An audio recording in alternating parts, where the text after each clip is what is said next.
जय श्री कृष्णा दर्शकों, आज की इस वीडियो में हम आपको कार्तिक शुक्ल पक्ष की एकादशी के बारे में बताएंगे, जिसे देवउठनी एकादशी, देवोत्थान एकादशी कहा जाता है।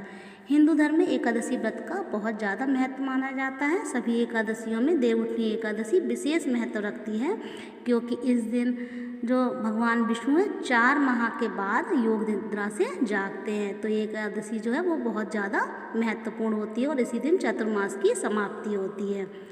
एकादशी की जो पूजन विधि है, एकादशी की पूजन विधि, इसमें आपको क्या करना है, आपको स्नान के पश्चात भगवान विष्णु का स्मरण करते हुए संकल्प लें, अच्छे से घर के आंगन को धोएं और वहाँ भगवान विष्णु के पैरों की आकृति बनाएं।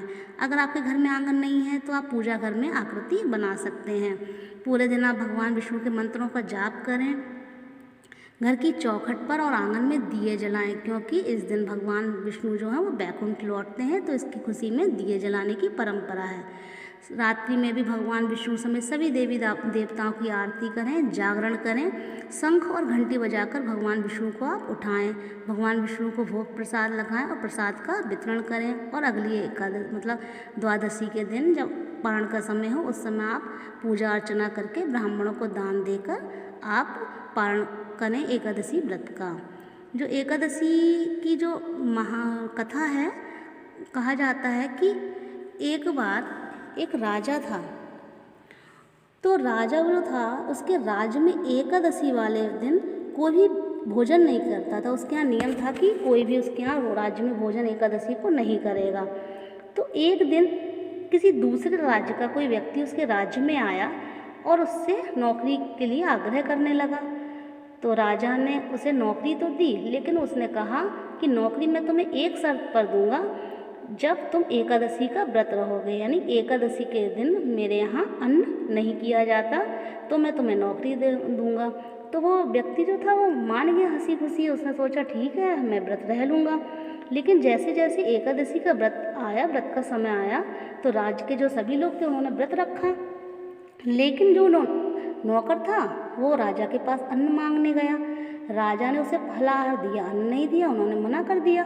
लेकिन वह बहुत गिड़गिड़ाया, बहुत परेशान हुआ। उसने बहुत ज़्यादा उनसे प्रार्थना की कि आप उसका जो फलाहार से उसका कुछ नहीं होगा, आप प्लीज़ उसे भोजन दे दीजिए। लेकिन उसने राजा ने उसे शर्त याद दिलाई कि मैंने कहा था कि एकादशी वाले दिन मेरे यहाँ कोई भोजन नहीं करता राज्य में, तो हम तुम्हें भोजन कैसे दे दें। लेकिन उसकी दशा इतनी खराब थी कि राजा ने उसे अन्न दे दिया। फिर वो नदी के किनारे गया और उसने भोजन बनाया और नियमित रूप से जिस तरीके से वो भगवान को निमंत्रण देता है, उसने भगवान को का आह्वान किया और कहा, हे भगवान, आप अपना भोजन ग्रहण कीजिए। भक्त की पुकार सुनकर भगवान प्रकट हुए और भगवान विष्णु चतुर्भुज रूप में आए और भोजन करने लगे। भोजन के बाद वो बैकुंठ चले गए। इसके बाद नौकर भी अपने काम पर चला गया।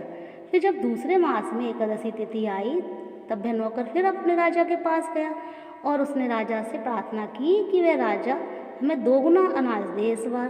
तब राजा ने इसका कारण पूछा कि तुम्हें दोगुना अनाज क्यों चाहिए।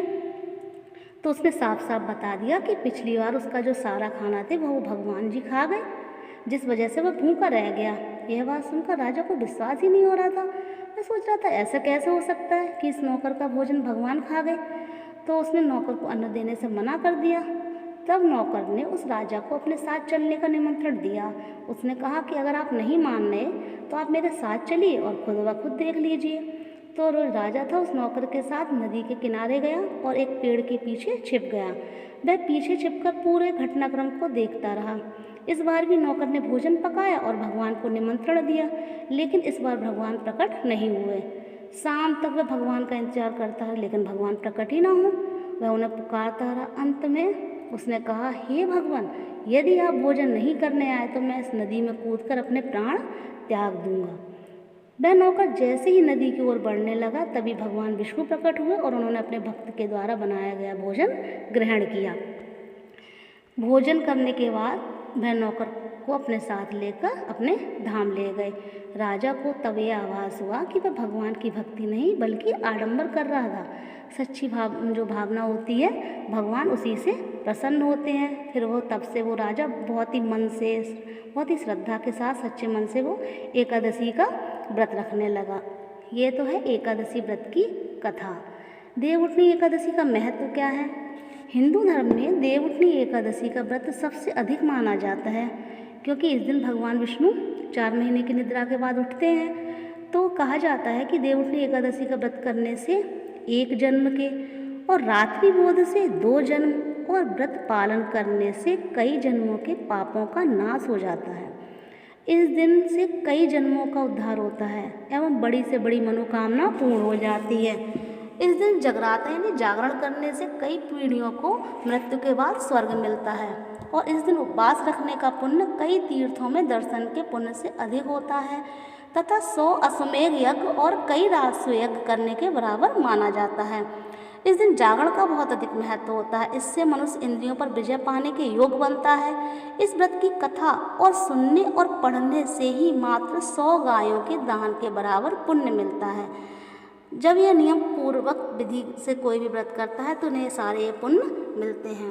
अब है इसके पारण का समय। वैसे एकादशी जो तिथि है वो शुरू है 3 नवंबर को शाम 7:30 से लेकर 4 नवंबर शाम 6:08 तक, और एकादशी व्रत का जो पारण किया जाएगा वो 5 नवंबर को सुबह 6:39 से लेकर 8:52 तक है।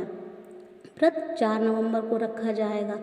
बस आपको ये ध्यान रखना है कि जो इसका पारण समय है वो 5 नवंबर 6:39 सुबह 6:39 से 8:52 तक है।